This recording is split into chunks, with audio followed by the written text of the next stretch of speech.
રાધે રાધે, જય સિયારામ. આપણે શ્રી શ્રી રાણીમા અને રૂડીમાનું ચરિત્ર ચાલે છે. રાણીમા અને રૂડીમાના ચરિત્રમાં આપણે રાણીમાના આગલા જન્મના ભાઈ વિશે ચર્ચા ચાલે છે. આગલા જન્મમાં રાણીમાને એક ભાઈ હતો અને એના ઘરે જન્મ્યો હતો. પણ માએ કીધું કે દીકરો મરતોય નથી. એમ કીધું એટલે દીકરો મરી ગયો. કારણ કે ગેબીનાથ સંતે એમ જ કીધું તું કે તમારા દીકરાને આ મરતોય નથી એમ કેશો તેથી મરી જશે. હવે ઈ ભાઈ મરીને રાજકોટમાં ઘેલાભાઈ બનીને આવ્યા. એ જ ભાઈ રાજકોટમાં એનું નામ હતું ઘેલાભાઈ. બીજો જન્મ હતો એનો. અને ઘેલાભાઈ બ્રાહ્મણ પરિવારમાં જન્મીને આવ્યા હતા. આમ રાણીમાં રાજકોટ આવે છે તો ઘેલાભાઈના કારણે જ આવે છે કે ઘેલોભાઈ આપણે સહયોગ આપશે તો સાધુ સેવા અને આપણું બેયનું હાઈલે રાખશે. તો આપણે કાલે જ્યાં પહોંચ્યા હતા ત્યાંથી વાત આગળ વધારીએ તો રાણીમાનો ભાઈ મરી ગયો છે. માં પોકે પોકે રડે છે, મારો દીકરો મારો દીકરો. તો પિતાજી સંભળાવે છે કે આમ શું તું રોવે છે? કે કૃષ્ણના 1,80,000 વયા ગયા, સગરના 60,000 વયા ગયા, બિચારી દ્રૌપદીના 5 પુત્ર ગયા અને સુભદ્રાનો અભિમન્યુ ગયો. તો કે આ બધાયના છોકરા મર્યા છે તો પછી આપણા છોકરા મરે એમાં શું નવાઈ છે? ચાલ હવે તું રોવાનું બંધ કર. પણ બાપુનો આ ઉપદેશ મા ઉપર અસર કરતો નથી. કારણ કે ગમે એમ તો એ મા છે ને, માનું હૃદય છે એટલે ઉપદેશ અસર કરતો નથી અને ખૂબ રડે છે દીકરા માટે. તો આ એમ કે છે કાલે આપણે બે જણા ગેબીનાથના દર્શન કરી આવીએ. ગેબીનાથના દર્શન થઈ જશે ને તો આપણા મનની અંદર થોડીક હળવાશ રહેશે. કે તો આપણે બે જણા છે ને ગેબીનાથને જ મળી આવીએ. તો કે ઠીક છે. બીજે દિવસે પતિ પત્ની બે જણા ગેબીનાથને મળવા ગયા અને ગેબીનાથને મળીને બધી વાત જણાવી કે તમારા વચનનું અમે પાલન ન કરી શક્યા, પુત્ર મરી જાય એવું વેણ અમારા મોઢેથી નીકળી ગયું અને હાચુકાચ પુત્ર મરી ગયો. હવે શું કરવું? તો ગેબીનાથે કીધું હવે જેવા તમારા ભાગ્ય હશે. હવે દુઃખ મૂકો અને ઘરે જ આવો, સત્સંગ કરો અને સંત સેવા કરો, એનાથી જ હવે તમારું કલ્યાણ થશે. જો ભાઈ સાધુ તો પછી કઈ રોજે રોજ થોડા દીકરા દેવા નવરા હોય. ક્યારેક ક્યારેક સાધુઓની કૃપા થતી હોય છે અને ઈ કૃપાને જે વધાવી લે છે ને ન્યાલ થઈ જાય છે. સાધુ અને સિંહ ભૂખ લાગે ને ત્યારે જ કૃપા કરે, ત્યાં સુધી કૃપા ન કરે. સિંહને ભૂખ લાગે ત્યારે જ શિકાર કરવા જાય. એમ સાધુને જયારે ભગવત પ્રેમનો નશો ચડે ને ત્યારે જ શિકાર કરવા નીકળે કે કોઈ લાયક જીવ હોય તો એને હું વસ્તુ આપી દઉં. સાધુ અને સિંહનું એવું હોય છે. કૃપાનો આફરો ચડે એટલે એ કૃપા કરવા નીકળતા હોય છે. પણ ઈ કૃપાને જે તેદી ઝીલી લે ને ઈ વ્યક્તિ ભાગ્યશાળી. એટલે એક વખત તો ગેબીનાથે કૃપા કરી, દીકરો આપ્યો, પણ હવે આના મોઢામાંથી બોલાય ગયું કે આ મરતોય નથી એટલે મરી ગયો. તો આમ કઈ ઘડીએ ઘડીએ પછી કૃપા ના થાય. ઓલા કબીર રૈદાસજી હતા. રૈદાસજીના દર્શન કરવા માટે એક રાજા આવે છે. રાજા આવ્યા ને એટલે રૈદાસજીને પ્રણામ કર્યા, જય શ્રી કૃષ્ણ સીતારામ કર્યા. તો રૈદાસજી ત્યારે લીલામાં ડૂબેલા હતા. લીલામાં ડૂબેલા હતા ને તો પોતાના ચામડા ભીગોવાની કાથરોટમાંથી ચરણામૃત આપ્યું. એટલે રાજાને એમ થયું કે આને આચાર વિચાર નથી. જેમાં ચામડા બોલે છે, ચપ્પલના ચામડા બોલે છે એમાંથી જ મને ચરણામૃત આપી દીધું. અરે રે આને વિવેક પણ નથી. પણ એને ચરણામૃત પીધું નહીં પણ કોટની બાઈમાં ઢરકાવી દીધું. તો કોટની બાઈ છે ને એ કાળી પડી ગઈ. ચામડાનું પાણી હતું એટલે ડાઘો થઈ જાય ને, ડાઘો થઈ ગયો. એટલે રાજાએ પછી કોટને ધોવા માટે આપી દીધો. તે ધોબી ખૂબ ધોવે પણ ઓલો ડાઘો જાય નહીં. એટલે ધોબી ડરી ગયો કે ડાઘો નહીં જાય તો રાજા મને વઢશે, ડરી જાય છે. એટલે આમ દાંત ભરાવીને એ દાગને છોડાવવાની કોશિશ કરે છે. જેવો એને દાંત ભરાવ્યો અને એનો થોડોક રસ ધોબીના મોઢામાં ગયો તો ધોબી પ્રેમમાં પાગલ થઈ ગયો. સીતારામ સીતારામ હરે કૃષ્ણ બોલવા માંડ્યો. પાગલ અવસ્થા, ઉન્મત્ત અવસ્થા એમ. તો બધા કહે છે કે લે આ ધોબી તો પાગલ ઉન્માદ થઈ ગયો હોય કે આને હું થઈ ગયું કે. ત્યારે એને ખબર પડી કે ઓલું પાણી જે હતું ને પાણીનું આ કમાલ છે. પછી તો રાજા દોડતો દોડતો ગયો અને રૈદાસજીને કીધું ચરણામૃત આપો એમ.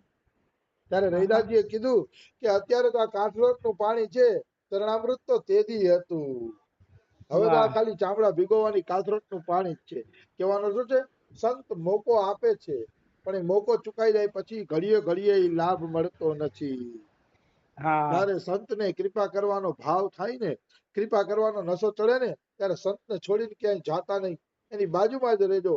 એક છાંટો પણ એની કૃપાનો પડી ગયો તો તમે ન્યાલ થઈ જાશો નિશ્ચિત. આ હું નથી કહેતો, રાધા બાબા કહે છે. મારી આમ બધી વાતો તો લગભગ આ ગીતા પ્રશ્ન આધારિત જ હોય.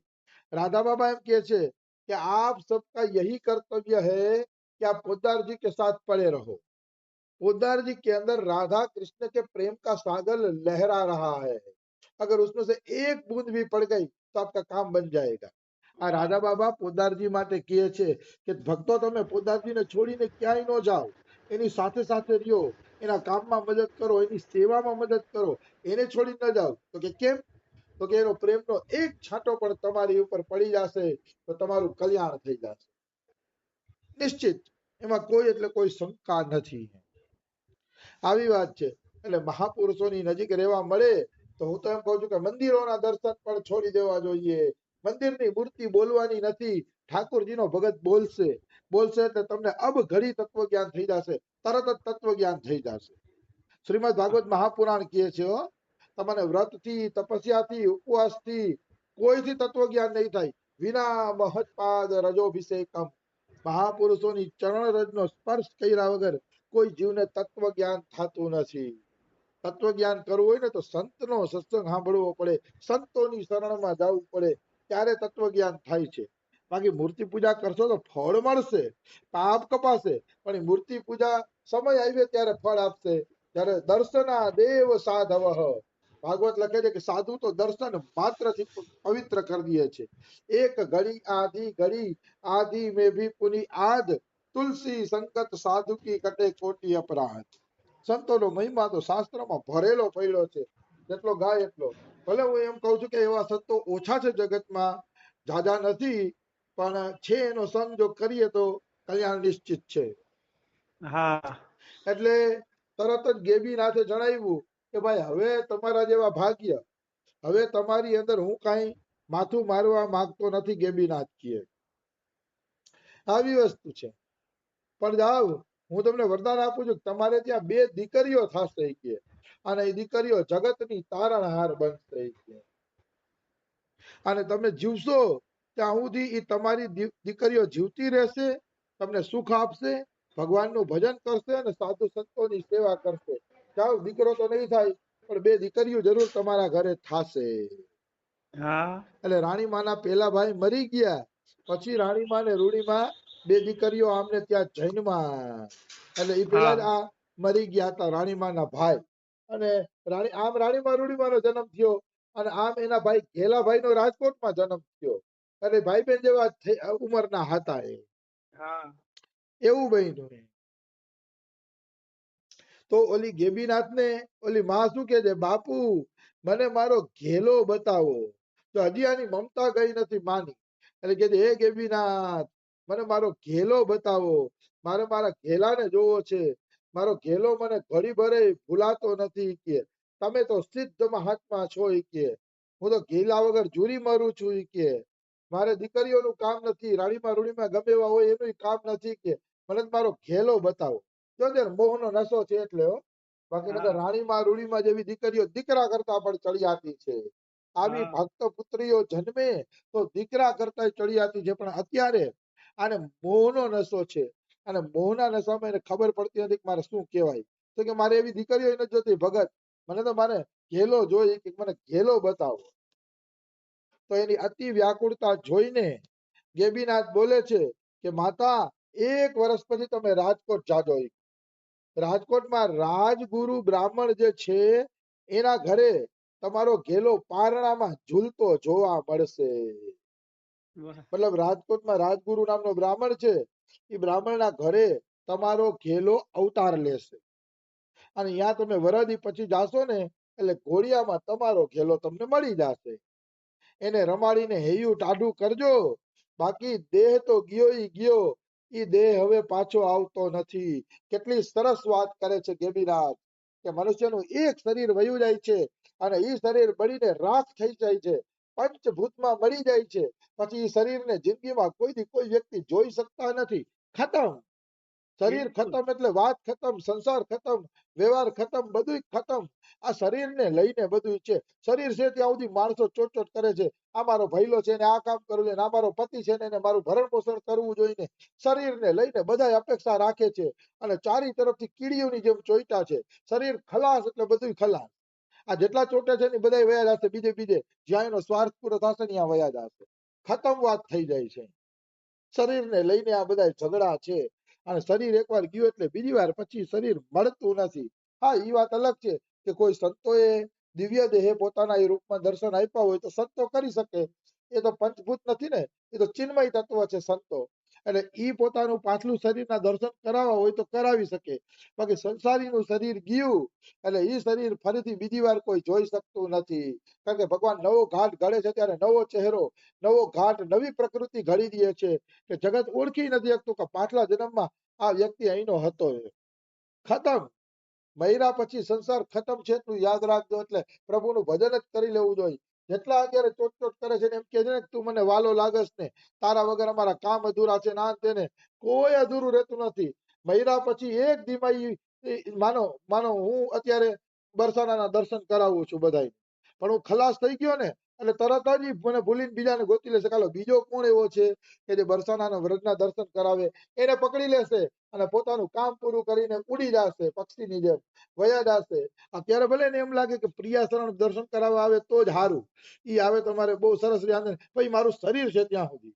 શરીર ગયા પછી કઈ રહેતું નથી. આ વ્રત 84 કોષની કેવડી મોટી મોટી યાત્રાઓ નીકળતી. રમેશ બાબા પણ યાત્રાઓને જોઈન્ટ કરતા. એ સંતો યાત્રા કરવા વયા ગયા એટલે ખલાસ. બધા પોતપોતાની રીતે વેરવિખેર થઈ ગયા અને પોતપોતાની રીતે વ્રતની યાત્રા કરવા માંડ્યા. કોઈ વગર અટકતું નથી. આપણે મરસી એટલે બીજી વખતે આવવાવાળા બીજાને ગોતી જ લેશે અને બ્રજ યાત્રા જે કરવું હશે એ કરી લેશે. એ સારું છે, એવું નથી કોઈ ઉપર ભૂંગરું ભાંગ્યું છે. પણ મારો કહેવાનો ભાવ શું છે, આ સંસાર કેવલ શરીરનો ધણી છે. શરીર છે ત્યાં સુધી ઉપયોગ કરશે. શરીર ખલાસ એટલે એનો રસ્તો બદલી જ જશે, ફાઇનલ છે. કારણ કે સંસાર જ સ્વાર્થનો છે. સુર નર મુનિ સબ કેય રીતિ, સ્વાર્થ લાગી કરહી સબ પ્રીતિ. સ્વાર્થ માટે જ બધા પ્રીતિ કરે છે. એમાં સુર, નર અને મુનિ, ચાલો સુર એટલે દેવતાઓને તો લઈ લીધા, દેવતાઓ તો સ્વાર્થ માટે જ પ્રેમ કરે છે. મુનિને લીધા, એ મુનિને શું કામ લીધા? તો કે ઋષિ મુનિને મોક્ષની ઈચ્છા છે એટલે પ્રભુને ભજે છે. એને મોક્ષની ઈચ્છા છે કે અમને મોક્ષ મળી જાય. આ બધું સ્વાર્થનું નાટક છે સંસારની અંદર. કોઈ વિરલો એવો હોય છે કે જે કેવળ પ્રિયતમ પ્રભુના સુખ માટે જીવે છે, જેને પોતાના સુખની કોઈ પરવા નથી. એમ એવા તો પ્રેમી કોક જ હોય છે. બાકી તો બધા મુક્તિનો સ્વાર્થ લઈને ભજે છે, કા કોઈ સંસાર સાગરના દુઃખમાંથી છૂટવા માટે ભજે છે. ભગવાનના સુખની કોઈને પરવા નથી. ભગવાનના સુખ માટે તો કેવલ પ્રેમી ભક્ત જીવે છે. મોટા આ તો વ્રજને બાદ કરતા બાકી તમે ગમે ત્યાં જાઓ, ઐશ્વર્ય માર્ગ છે અને ઐશ્વર્ય માર્ગમાં બધાની કામના એવી છે કે અમે આ સંસાર સાગરમાંથી મુક્ત થઈ જાય. કેવલ વ્રજ ભક્તિ જ બધાથી અલગ છે. એક વ્રજ ભક્તિ જ એવી છે જે એમ માને છે કે ભગવાનના સુખ માટે જીવવું જોઈએ. આ ભાવ કેવલ અને કેવલ વ્રજ ભક્તિમાં જ છે, બીજે ક્યાંય નથી. મતલબ જેટલા હિમાલયમાં તપસ્યા કરે છે, હરિદ્વારમાં જ્ઞાન માર્ગના જેટલા છે, આ તે બધા મુક્તિની કામના લઈને ભજે છે. એટલે જ તુલસીદાસે કીધું સુર નર મુનિ, ઋષિ મુનિ પણ પોતાના સ્વાર્થના કારણે પ્રભુને ભજે છે. કોઈને પ્રભુના સુખની ચિંતા નથી. કોઈ એમ કે પણ પ્રભુને ક્યાં સુખ દેવાનું હોય, એ તો આનંદમય છે. તો કે ભાઈ આનંદમય પ્રેમની ઝંખના છે. તમે પ્રેમ કરશો ને તો એના મનમાં ભૂખ લાગી જશે. આ વાત કેવલ વ્રજ ભક્તિ સ્વીકારે છે, બીજા કોઈ સ્વીકારતા નથી. ચાલો જેનો જેવો રસ્તો, પણ બ્રજ તો આને સમર્થન કરે છે. તો રોણીમાનું ચરિત્ર આપણે આગળ કાલે લઈ લેશી. આજે સમય થઈ ગયો છે. રાધે રાધે, જય સિયા રામ.